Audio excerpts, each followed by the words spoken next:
নমস্কার বন্ধুরা, আশা করি আপনারা সবাই ভালো আছেন। আবার একটি ভিডিও নিয়ে আপনাদের সঙ্গে উপস্থিত হলাম। আজকের বিষয়বস্তু বৃশ্চিক রাশির জন্য খুবই গুরুত্বপূর্ণ, কারণ আজকে আলোচনা করব বৃশ্চিক রাশির জানুয়ারি 2024 আপনার কেমন যাবে। 9টা গ্রহের অবস্থান অনুযায়ী আপনি কতটা ভালো খারাপ ফল এই মাসে পেতে চলেছেন, কেমন থাকবে আপনার স্বাস্থ্য, শিক্ষা, প্রেম ভালোবাসা, বিবাহিত জীবন, ভাগ্য, কেরিয়ার, বিজনেস, এ সমস্ত বিষয় নিয়ে আমি এই ভিডিওর মাধ্যমে আলোচনা করব। আপনার যদি বৃশ্চিক রাশি হন, মনোযোগ সহকারে ভিডিওটি প্রথম থেকে শেষ অবধি দেখুন। দেখবেন আপনারও কোনো প্রশ্নের উত্তর আপনি অনেকদিন ধরে খুঁজছেন, সেটা পেয়ে যেতে পারেন। এবং ভিডিওটি ভালো লাগলে পারলে চ্যানেলটি সাবস্ক্রাইব এবং শেয়ার করতে ভুলবেন না। আর বন্ধুরা, এই ভিডিওর শেষে থাকবে বৃশ্চিক রাশির জন্য দারুণ প্রতিকার। আপনার ভিডিওটি দেখতে থাকুন। বন্ধু, জানুয়ারি মাস শুরু হওয়ার সঙ্গে সঙ্গে আপনার রাশি সাপেক্ষে গ্রহের অবস্থান থাকবে অনেকটা এরকম, অর্থাৎ আপনার রাশিতেই অবস্থান করে থাকবে রাশিতেই অবস্থান করে থাকবে শুক্র, বুধ, দ্বিতীয় ভাবে থাকছে রবি, মঙ্গল, চতুর্থে থাকছে শনি, পঞ্চমে থাকছে রাহু, ষষ্ঠ ভাবে থাকছে বৃহস্পতি এবং আপনার রাশির একাদশ ভাবে অবস্থান করে থাকবে কেতু। বন্ধুরা, গ্রহের অবস্থান অনুযায়ী এই মাসে আপনার স্বাস্থ্য কেমন যাবে। স্বাস্থ্য আলোচনা করা হয় রাশির অধিপতি গ্রহের অবস্থান অনুযায়ী। রাশির অধিপতি হচ্ছেন মঙ্গল। মঙ্গল আপনার দ্বিতীয় ভাবে অবস্থান করে থাকবে সারা মাস। হ্যাঁ বন্ধুরা, দ্বিতীয় ভাব কিন্তু কুণ্ডলীর শুভ। দ্বিতীয় ভাবে যখন গ্রহ থাকে তখন সে কিন্তু অনেক পজিটিভ ফল দেয়। তাহলে মঙ্গলের অবস্থান যেহেতু ঠিকঠাক আছে, তাই স্বাস্থ্য নিয়ে এই মাসে তেমন বড় কোনো সমস্যা থাকবে না। তবে হেডেক বা অতিরিক্ত চিন্তা একটু আপনার হতে পারে, কিন্তু তা সত্ত্বেও আমি বলবো স্বাস্থ্য আপনার এই মাসে ঠিকঠাক থাকবে। এরপর যে বিষয়ে আসবো সেটা হচ্ছে শিক্ষা। বিদ্যার্থীদের জন্য শিক্ষা আলোচনা করা হয় পঞ্চম ভাব থেকে। পঞ্চমের অধিপতি গ্রহ হচ্ছেন বৃহস্পতি, যে কিনা ষষ্ঠ ভাবে এই পুরো মাস অবস্থান করে থাকবে। পঞ্চমে থাকবে রাহু। বন্ধুরা, পড়াশুনোর ক্ষেত্রে বলবো বিদ্যার্থীদের এই মাসটা কিন্তু যথেষ্ট সাবধানতার সহিত এগোনো উচিত। তার কারণ পঞ্চমে রাহু আপনার মনকে ভ্রমিত করবে, ভুল পথে নিয়ে যেতে পারে, পড়াশোনায় মন লাগবে না, মন ডাইভার্ট হওয়ার সম্ভাবনা প্রবল। এছাড়া আপনাকে অনেক পরিশ্রম করতে হবে, ধৈর্য রাখতে হবে। তা না হলে কিন্তু যদি এই মাসে এক্সাম বা ইন্টারভিউ বা অ্যাডমিশন থাকে, সেক্ষেত্রে কিন্তু বাধার সৃষ্টি হতে পারে। বন্ধুরা, আপনাদের কিন্তু ধৈর্যই হচ্ছে আপনাদের এগিয়ে নিয়ে যাওয়ার চাবিকাঠি। আপনার পড়াশুনো করবেন, মন দিয়ে করুন, তা না হলে কিন্তু এই মাসে শিক্ষা নিয়ে কিন্তু কিছু সমস্যা আসতে পারে। এরপর আসবো প্রেম ভালোবাসা। তাহলে একইভাবে পঞ্চম থেকে আমরা প্রেম ভালোবাসাও বিচার করি। পঞ্চমপতির ষষ্ঠে অবস্থান, ষষ্ঠ ভাব কিন্তু কুণ্ডলীর শুভ নয়। ষষ্ঠ থেকে রোগ, ঋণ, শত্রু বিচার করা হয়। তাহলে সেখানে যখনই পঞ্চমপতি যাচ্ছে, তার মানে প্রেমের ক্ষেত্রেও কিছু বাধা আসতে চলেছে।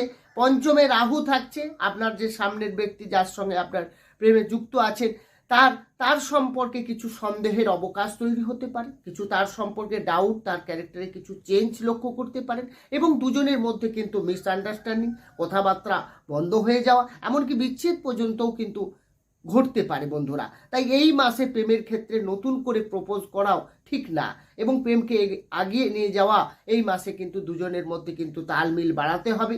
সন্দেহ দূরে থাকুক, কারণ সন্দেহ হচ্ছে সম্পর্কের ক্ষেত্রে সব থেকে বড় বাধার সৃষ্টি করতে পারে। বন্ধুরা, এই মাস প্রেমের ক্ষেত্রে সাবধানতার সহিত এগোতে হবে। এরপরে যে বিষয় আসবো সেটা হচ্ছে আপনার বিবাহিত জীবন। বিবাহিত জীবন বিচার করা হয় সপ্তম ভাব থেকে। সপ্তমের অধিপতি গ্রহ হচ্ছে শুক্র, যে কিনা আপনার রাশিতেই অবস্থান করে থাকবে 18ই জানুয়ারি পর্যন্ত।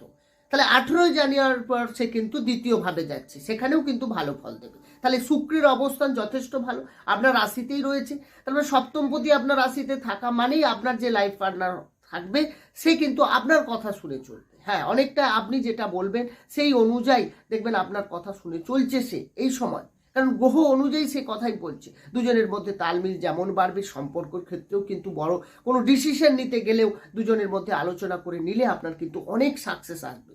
লাইফ পার্টনারের, কেরিয়ারের এবং তার কোনো পার্সোনাল লাইফের কোনো ডেভেলপ দেখা যাচ্ছে এই সময়। এছাড়া আপনাদের মধ্যে যদি কোনো সম্পর্কের আগে থেকে কোনো সমস্যা থেকে থাকে, সেটাও আবার কিন্তু একসঙ্গে হওয়ার মানে মিল হওয়ার একটা সম্ভাবনা দেখা যাচ্ছে এই সময়। এছাড়া নতুন করে যারা বিয়ে করতে যাচ্ছেন, অনেক বিয়ে বাধা আসছিল, বিয়ে হচ্ছিল না যেসব অবিবাহিত ছেলে মেয়েদের, তাদের ক্ষেত্রে কিন্তু বিয়ের যোগ্য তৈরি হবে এই মাসে। এরপরে যে বিষয় আসবো সেটা হচ্ছে আপনার ভাগ্য। হ্যাঁ, গুরুত্বপূর্ণ সব থেকে বিষয় সেটা হচ্ছে ভাগ্য কেমন থাকবে, ভাগ্য আপনার এই মাসে কতটা সাথ দেবে। হ্যাঁ বন্ধুরা, ভাগ্য বিচার করা হয় নবম ভাব থেকে। নবমের অধিপতি কি চন্দ্র, যে কিনা 2.5 দিন অন্তর রাশি পরিবর্তন করে, খুব তাড়াতাড়ি রাশি চেঞ্জ করে। এছাড়া এই মাসে শুক্রের অবস্থান ভালো, শনিও ঠিকঠাক অবস্থান করে আছেন, বুধ, রবি, হ্যাঁ এই গ্রহগুলোও ঠিকঠাক আছে। তার মানে ভাগ্য আপনার যথেষ্ট পজিটিভ থাকবে এই মাসে। কিন্তু আপনি যে কোনো বিষয়ে সিদ্ধান্ত নিতে গেলে, বিশেষ করে বড় কোনো ডিসিশন নিতে গেলে এই মাস কিন্তু একটু সাবধানে তো সহিত এগোতে হবে, একটু ভেবে চিন্তে এগোতে হবে। শেয়ার মার্কেট, স্টক মার্কেটে ইনভেস্ট, যে কোনো বড় সেক্টরে ইনভেস্ট করতে গেলে তাহলে আপনাকে একটু চিন্তা ভাবনা করে এগোলে আপনি কিন্তু সাকসেস পাবে। বা আপনি কোনো বড় সিদ্ধান্ত নিন, বা কোনো গুরুত্বপূর্ণ আপনি মিটিং যদি থাকে, আপনি কোনো বাড়িতে শুভ কাজ করতে চাচ্ছেন, কোনো মাঙ্গলিক কাজ করতে চাইছেন, কোনো বাড়ি নির্মাণ করতে চাইছেন, কোনো যানবাহন কিনতে চাইছেন, কোনো বাড়িতে বড় জিনিস পারচেস করতে যাচ্ছেন, শৈক্ষিক কোনো দ্রব্য যা বাড়িতে সাজ সরঞ্জাম তৈরি করা, তো বন্ধুরা এই মাস কিন্তু আপনার জন্য পজিটিভ রয়েছে, এ নিয়ে কোনো ডাউট নেই। কিন্তু তবুও আমি বলবো ভাগ্যর ক্ষেত্রে যে কোনো বড় ডিসিশন নিতে গেলে একটু চিন্তা ভাবনা করে এগোন, ভাগ্য এই মাসে কিন্তু আপনার অনেকটা সাথ দেবে। এরপর যে বিষয়ে আসবো সেটা হচ্ছে আপনার কেরিয়ার। বন্ধুরা, কেরিয়ার বিচার করা হয় দশম ভাব থেকে। দশমের অধিপতি গ্রহ হচ্ছেন রবি, যে কিনা দ্বিতীয় ভাবে অবস্থান করে থাকবে 14ই জানুয়ারি পর্যন্ত। তাহলে 14ই জানুয়ারি পর্যন্ত দ্বিতীয় ভাব, আমি আগেই বললাম শুভ ভাব, তাহলে এখানে রবি থাকা মানেই আপনার কিন্তু পজিটিভ। আর দ্বিতীয় ভাব থেকে 14ই জানুয়ারি তৃতীয় ভাবে প্রচুর করবে। তাহলে 14ই জানুয়ারির মধ্যে আপনার কেরিয়ারের একটা ডেভেলপ দেখাচ্ছে। যারা পলিটিক্সে রয়েছে, রাজনীতির ক্ষেত্রে তাদের যেমন নাম ধাম বৃদ্ধি পাবে, তার সঙ্গে সঙ্গে কিন্তু আপনার ক্ষেত্রে কর্ম উন্নতি এবং নতুন করে কর্মপ্রাপ্তির যোগ দেখা যাচ্ছে। কর্মে এমন কিছু কাজ করবেন যেটা আপনার বস খুব প্রসন্ন হবে এবং আপনার কলিগদের সঙ্গে সম্পর্কের ক্ষেত্রেও বেশ ভালো থাকবে। বড় কোনো ডিসিশন কাজের ক্ষেত্রে বা অনেকদিন ধরে কাজে কোনো সমস্যা থাকলে সেটাও কিন্তু এই মাসে অনেকটা রিকভারি হওয়ার সম্ভাবনাও দেখা যাচ্ছে। 14ই জানুয়ারির পর যখন রবি থার্ড হাউসে যাবে তখন কাজের ক্ষেত্রে একটু দৌড়ঝাঁপ বা কাজ নিয়ে কোনো বাইরে যাওয়া, ট্রাভেল করা, এই জায়গাগুলো কিন্তু দেখাচ্ছে। তার কারণে আপনার ক্ষেত্রে যদি বলি, আপনি যে কোনো কর্ম করুন না কেন, আপনার মন, আপনার একাগ্রতা, তার সঙ্গে সঙ্গে আপনার ধৈর্য, পরিশ্রম, এগুলো কিন্তু সব একসঙ্গে ইনক্লুডিং হবে। কারণ এই মাস আপনার জন্য অনেকটা পজিটিভ। তবে হ্যাঁ, আপনার জীবনে কিন্তু পলিটিক হতে পারে। হ্যাঁ, যারা কমিউনিকেশন সেক্টর রয়েছে, যারা ব্যাংকিংয়ে রয়েছেন, যারা কম্পিউটার রিলেটেড জব করেন, যারা সরকারি চাকরির সঙ্গে উচ্চ পদস্থ কর্মচারী, উচ্চ পদে রয়েছেন সরকারের, তাদের কিন্তু এই মাসে দারুণ ফল দিতে চলেছেন। আপনাদের ইনক্রিমেন্ট যেমন ভালো হবে, তেমনি কোনো না কোনোভাবে শুভ খবর আর্থিক দিক দিয়ে আপনি পেতে চলেছেন। বন্ধুরা, এই মাস কেরিয়ারের জন্য দারুণ দারুণ ফল দেবে। এরপরে যে বিষয়ে আসবো সেটা হচ্ছে আপনার ব্যবসা, বিজনেস কেমন যাবে। যারা বিজনেস করেন, যারা বিজনেস করতে যাচ্ছেন, সেই সব বৃশ্চিক রাশিদের কেমন যেতে চলেছে এই মাস। বন্ধুরা, সপ্তমপতি, কারণ সপ্তম থেকে আমরা ব্যবসা বিচার করি, সপ্তমপতি আপনার রাশিতে আমি আগেই বললাম 18 জানুয়ারি, তারপরও দ্বিতীয়ভাবে যাবে। দ্বিতীয়ভাবে যখনই যাবে তখন ব্যবসা থেকে আপনার আয় আরও বাড়বে, ইনকাম আরও হবে।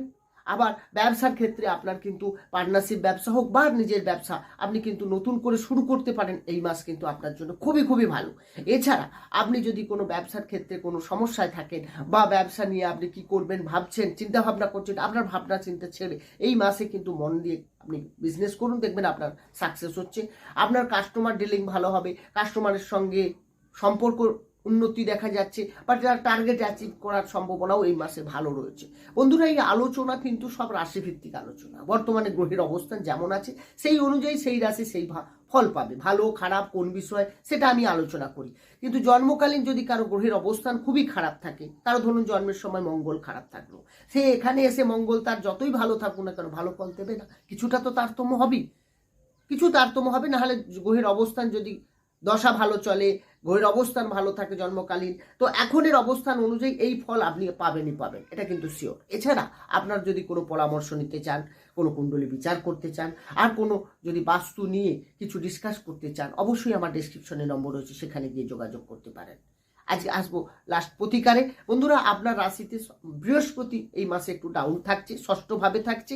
শত্রুর ঘরে থাকছে। তো বন্ধুরা, এই সময় কিন্তু আপনাকে বৃহস্পতির বীজ মন্ত্র, এটাই হচ্ছে প্রতিকার। বৃহস্পতির বীজ মন্ত্র 108 বার করে প্রত্যেক দিন জপ করুন। বৃহস্পতির বীজ মন্ত্র হলো ওং গ্রাং গ্রিং গোং সা গুরবে নম, 108 বার করে আপনি জপ করবেন, দেখবেন আপনার অনেক ভালো হবে। বৃহস্পতি আপনাকে অনেক সাপোর্ট দেবে। বন্ধুরা, এই ছিল আজকের আলোচনা। কেমন লাগলো আলোচনা কমেন্ট বক্সে জানাতে ভুলবেন না। ভালো থাকুন, সুস্থ থাকুন, দেখা হবে অন্য একটি ভিডিও নিয়ে। নমস্কার।